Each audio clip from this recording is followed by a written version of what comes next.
अब जैसे पहला क्वेश्चन है आपका, ये क्या कहता है, ये के किस मान के लिए समीकरण इतने और इतने का एक अद्वितीय हल होगा। राइट, के किस मान के लिए समीकरण इतने इतने का एक अद्वितीय हल होगा। तो ये है बेटे आपके पास x माइनस 2y बराबर 3 और 3x प्लस का k y is equal to 1। अद्वितीय हल होगा के किस मान के लिए। तो हमें क्या करना होता है बेटे, इसमें इसकी तुलना करते हैं दोनों समीकरण की। क्या करते हैं, सॉरी बेटे, दोनों समीकरणों की क्या करते हैं बेटे, तुलना करेंगे इसमें हम। तो इस समीकरण में देखो, यहाँ पे x का गुणांक क्या है आपके पास 1/, और इसका कितना है 3 बराबर माइनस का 2 बटे कितना है k है। राइट, तो ये नॉट इक्वल टू होना चाहिए, है ना, नॉट इक्वल टू है। तो k इज इक्वल टू कितना आया 3 2 6, k का मान कितना, नॉट इक्वल टू 6। देखिए आपका ऑप्शन डी सही है ना। तो अद्वितीय हल के लिए ये इंपॉर्टेंट बात है बेटे आपकी, अद्वितीय हल के लिए k का मान कितना होना चाहिए -6, नॉट इक्वल टू -6 नहीं होना चाहिए बेटे। ठीक है, यस बेटे। नेक्स्ट क्वेश्चन देखें आप अपना, ये कह रहा है 3x प्लस के 3y 2x plus 3y is equal to 18 और x माइनस के 2y इज इक्वल टू 2। दो समीकरण। तो ये कह रहा है एक्स वाई का मान क्या होगा ज्ञात करो। एक्स वाई का मान ज्ञात करना बेटे हमें, इसमें सोल्व करिए क्या होगा एक्स वाई का मान। देखिए इसमें x इज इक्वल टू, इसमें 2x आ रहा है, तो इसमें आप ऐसा करिए 2 से मल्टीप्लाई कर दीजिए। इक्वेशन नंबर ये तो फर्स्ट है और ये आपके पास सेकंड है, सेकंड में 2 से गुना कर दो। तो फर्स्ट को तो ऐसे लिख दीजिए 2x 3y बराबर 18, इसमें 2x माइनस के 4y इज इक्वल टू कितना 4 आ गया, माइनस कर दीजिए, घटाने पर ये कट गया, 4 और 3 7, y बराबर 18 में से बेटे 4 घटाइए तो y बराबर, अब y का मान किसी भी इक्वेशन में लिख दीजिए, x माइनस 2y बराबर 2। y का मान x माइनस 2 गुना 2 बराबर 2। तो x बराबर 2 प्लस 2 दूनी 4। तो x की वैल्यू कितनी आ गई आपके पास 6। तो हम लिखेंगे अतः, देखो जब आप बोर्ड का पेपर लिखें बेटे तो उसमें कुछ इंपॉर्टेंट बातों को ध्यान देना होता है। जब आप किसी क्वेश्चन का आंसर लिखें तो लास्ट में आप उसके ये जरूर लिखें कि अतः इसका मान इतना होगा, ये जरूर लिखें। जैसे यहाँ अतः x बराबर 6 और y बराबर 2 होगा। तो चूंकि जिस भाषा में वो आपसे क्वेश्चन पूछता है वही भाषा आपको क्वेश्चन का आंसर देने में होनी चाहिए। जैसे वो देखो क्या पूछ रहा है, हल करने पर प्राप्त होगा, हमें x और y के मान क्या क्या होंगे, वो ये पूछ रहा है बेटे हमें। तो हमें भी उसका आंसर ऐसे ही देना होगा कि समीकरण को हल करने पर x y के मान, x का 6 और y का मान कितना होगा बेटे हमारे पास 2 होगा, x बराबर 6 और y बराबर 2 होगा। नेक्स्ट क्वेश्चन बेटे आपका, हर साल एक क्वेश्चन आता है। क्वेश्चन नंबर नेक्स्ट ये कहता है दो संख्या माना एक संख्या तो x और एक संख्या क्या है आपके पास y। मान लीजिए संख्या एक x और एक y।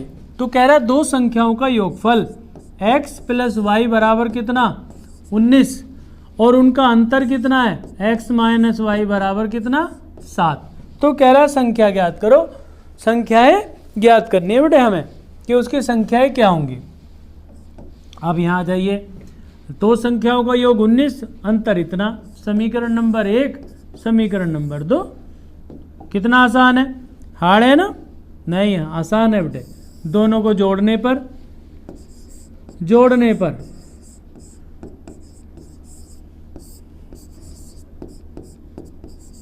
दोनों को जोड़ने पर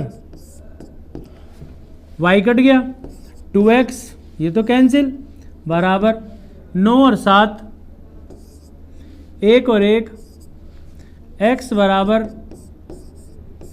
13 आ गया।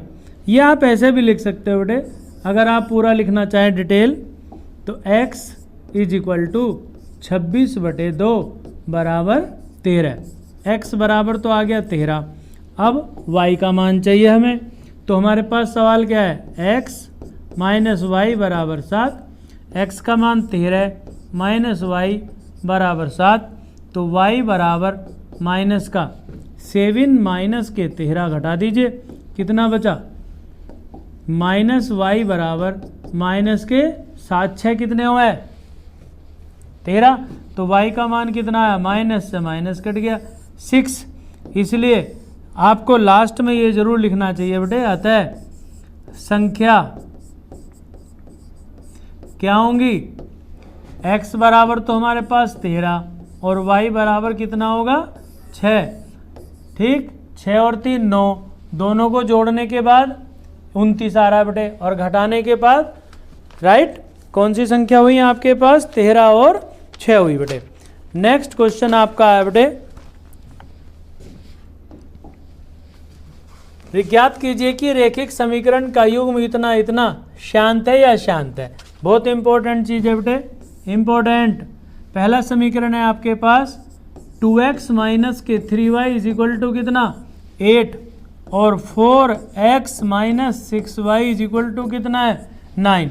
अब देखो ये क्या कह रहा है कि क्वेश्चन क्या है, शांत है या संगत या असंगत, ये पूछ रहा है बेटे हमारे से कि ये क्वेश्चन संगत है, संगत या असंगत। अब इसके लिए क्या कंडीशन होती है बेटे हमारे पास, a1/a2 b1/b2 बराबर कितना c1/c2, ये नॉट इक्वल टू होना चाहिए बेटे, बस हमें इसमें कंडीशन में मान रखनी होती है। संगत के लिए असंगत के लिए ये देखते हैं बेटे, हमारे पास a1/a2 b1/b2 c1/c2 के मान की तुलना करते हैं। अब ये क्या आया ये देखेंगे हम, राइट, ये देख के चलेंगे कि ये क्या आएगा। a का मान, अब देखो यहाँ तुलना कर लीजिए, a1 कितना है, अब बच्चों को यही पता नहीं होता a1 क्या है, a2 क्या है, b1 बराबर b2 इज इक्वल टू और c1 और c2, a1 2 है बेटे, a2 4, ये -3, ये -6 और ये 8 और ये 9, दोनों माइनस में भी लिख सकते हैं, इधर लाकर हम दोनों को क्या लिख सकते हैं माइनस में भी। अब a1/a2 देखो क्या है आपका, a1/a2 कितना 2/4, b1/b2 कितना आपका 1/2, 3 2 जा 6 हो गया, और c1/c2 कितना आपका, c1/c2 कितना है 8/9। अब देखो नॉट इक्वल टू आ रहा ना ये, इसका मतलब ये हमारे पास c1/c2 जो है नॉट इक्वल टू आ रहा है a1/a2 b1/b2 तो बराबर है, ये तो 1/2 ही आ रहा है हमारे पास, लेकिन ये नॉट इक्वल टू आ रहा है c1/c2, अतः ये बेटे a2 है,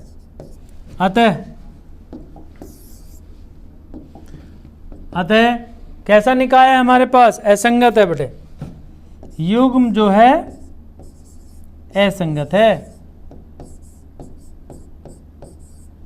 बस ये करना। इंपॉर्टेंट सवाल है बेटे, संगत असंगत, हमें केवल a1/a2 b1/b2 c1/c2 की वैल्यू निकाली है। यदि ये सारे इक्वल होते तो संगत, और यदि ये इक्वल टू नहीं है लास्ट वाली टर्म तो क्या होती है, असंगत होते हैं बेटे। नेक्स्ट क्वेश्चन नंबर पे आइए, ये है हमारे पास दो संख्याओं का अंतर 26। ये बेटे थ्योरिकल क्वेश्चन होते हैं, इनमें हमें क्या होता है, थोड़ा सा सवाल में इक्वेशन बनानी होती है। मान लीजिए पहली संख्या x है और दूसरी संख्या क्या है हमारी y है। अब ये कहते हैं दो संख्याओं का अंतर जो है वो 26 है, तो x माइनस वाई बराबर 26 फर्स्ट। अब ये कहता है दूसरी संख्या, तो दूसरी संख्या क्या है आपके पास y, ये तो है आपके पास फर्स्ट और ये क्या है आपके पास सेकंड। तो दूसरी संख्या की 3 गुनी है, एक संख्या दूसरी संख्या की कितनी गुनी है बेटे 3 गुनी है। तो हम इसमें कोई सी भी संख्या मान सकते हैं बेटे। एक संख्या मीन्स x मान लीजिए, x दूसरी की कितनी है 3 गुनी है, एक संख्या दूसरी संख्या की 3 गुनी है, x बराबर 3y मान लीजिए। अब इसमें x का मान, ये सेकंड समीकरण आ गया हमारे पास, ये x का मान यहाँ रख दीजिए, तो 3y माइनस वाई बराबर कितना 26, तो 2y बराबर कितना 26, तो y इज इक्वल टू 26/2 बराबर कितना 13, y का मान आ गया। अब हमें चाहिए बेटे x का मान, तो समीकरण नंबर कौन सी है 2 से x बराबर कितना आपके पास 3y। देखिए अगर आप पेन के साथ बोलते हैं तो आप समझ रहे हैं बेटे, और आपको क्या करना चाहिए, यदि आप मेरी एक बात मान लीजिए, आप यदि आप अच्छा बनना चाहते हैं, मैं पढ़ाई में अच्छा बनना चाहते हैं, भले ही कितने कमज़ोर हो, आप टीचर के पेन के साथ बोलना शुरू कर दीजिए। और जब आप टीचर के पेन के साथ बोलेंगे, ये मेरा दावा है कि आप अच्छा पढ़ेंगे, अच्छे बनेंगे। जो बच्चे क्लास में बेटे पीछे बैठे रहते हैं वो पढ़ते नहीं है, वो तो बस आपको पता ही है, लेकिन जो अच्छे बच्चे होते हैं वो आगे बैठते हैं और वो देखते हैं कि टीचर क्या लिख रहा है, तो वो उसको बोलते रहते हैं, लिखते रहते हैं, वही बच्चे सक्सेस होते हैं। इसलिए आपको क्या करना चाहिए, इस पेन के साथ बोलना चाहिए बेटे। अब इसमें y का मान रख दीजिए, x बराबर 3 गुना 13, तो 13 थी कितना आया 39 आ गया बेटे। x का मान कितना आया 39, x बराबर कितना आया हमारे पास 39 बेटे, 39 और 13 आ गया, आंसर आ गया बेटे आपका। बस यही देखना था कि x बराबर तो हमारे पास है कितना 13, अतः कितना आया आपका x बराबर तो 39 और y बराबर कितना आया आपके पास 13। देखिए जब आप कोई क्वेश्चन करें तो जिस लैंग्वेज में वो आपसे क्वेश्चन का आंसर पूछ रहा है, उसी लैंग्वेज में आपको क्वेश्चन का आंसर देना होता है बाद में। अपना ऐसा नहीं कि x y निकाल के छोड़ दिए, वो तो संख्या ही पूछ रहा है तो बाद में आपको लिखना पड़ेगा, अतः इसका आंसर ये होगा। अब देखिए इस क्वेश्चन में क्या कह रहा है, वो बहुत इंपॉर्टेंट सवाल है बेटे। 2x प्लस 3y बराबर कितना 11 और 2x माइनस के 4y बराबर कितना -24। अब वो कहता है m इस समीकरण को हल करना है और वह m का मान ज्ञात कीजिए जो इस समीकरण को संतुष्ट करता हो। तो आप सवाल को पढ़ के जरा सोचा करें कि इसमें क्या कहना चाह रहा है। देखिए वो ये कह रहा है इन दोनों समीकरण को पहले आप हल करो। देखो ये तो है फर्स्ट, ये सेकंड, आप एक्स वाई का मान निकालो, दोनों को घटा दीजिए, माइनस प्लस और प्लस। घटाने पे हमेशा क्या होता है बेटे, साइन चेंज होता है। क्या कर रहे हैं हम, इनको घटाने पर साइन चेंज हो गया, ये कट गया, ये प्लस हो गया, 4 और 3 कितना हो गया 7, ये हो गया प्लस, 4 और 1 कितना हो गया 5 और 2 और 1 कितना हो गया 3, कितना आया 4 और 1 5, 2 और 1 3, और ये हो गया बेटे जोड़ने पर 4 और 3 7।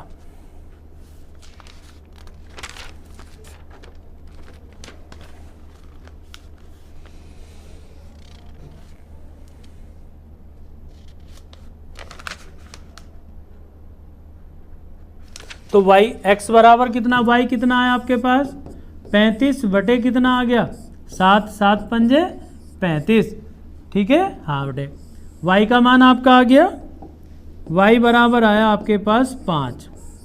हाँ मैं बेटे कन्फ्यूज माने मैं सोच रहा था माइनस सर, y का मान 5 कोई सी समीकरण में रख दीजिए। पहली समीकरण ले लीजिए 2x 3y बराबर 11, तो 2 गुना x पता नहीं, 3 गुना y 5 आ गया बेटे बराबर किसके 11 के। अब देखो 2x प्लस 5 दिया 15 बराबर किसके 11 के, तो 2x बराबर 11 माइनस 15। अभी बताया था मैंने आपको पेन के साथ बोलना सीखो। 4x बराबर -4/2, दिस मीन्स -2। आपके पास x का मान कितना आया? x बराबर तो आया बेटे आपका -2, y बराबर कितना आया? 5। अब वो कह रहा है m की वैल्यू बतानी है हमें। किसकी वैल्यू बतानी है? m की वैल्यू बतानी है। तो इन्होंने एक इक्वेशन दे रखी है बेटे m का मान ज्ञात करने के लिए। y बराबर mx प्लस कितना? 4। इसमें y का मान रख दो, ये 5 आ गया, mx का मान -2 आ गया, प्लस कितना आया बेटे? 4। तो 5 बराबर -2m प्लस कितना? 4। बस सेपरेट कर दीजिए, m को इधर ले आओ, प्लस हो गया, 4 - 5 उधर पहुंच गया, 2m बराबर कितना आया? -1, और m बराबर कितना बचा? -1/2। चेक कर लें बेटा आंसर क्या आ रहा है जरा। m बराबर -1/2। हाँ, बहुत इंपॉर्टेंट क्वेश्चन है। हम आपको एक एक इम्पोर्टेंट क्वेश्चन बता रहे हैं। इन इम्पोर्टेंट क्वेश्चनों को आप ध्यान से देखोगे बेटे, और इसी जैसे सवाल 1-2 और करोगे आप, तो आपका पढ़ाई में भी मन लगेगा, नंबर भी अच्छे आएंगे। ठीक है, थैंक यू बेटे।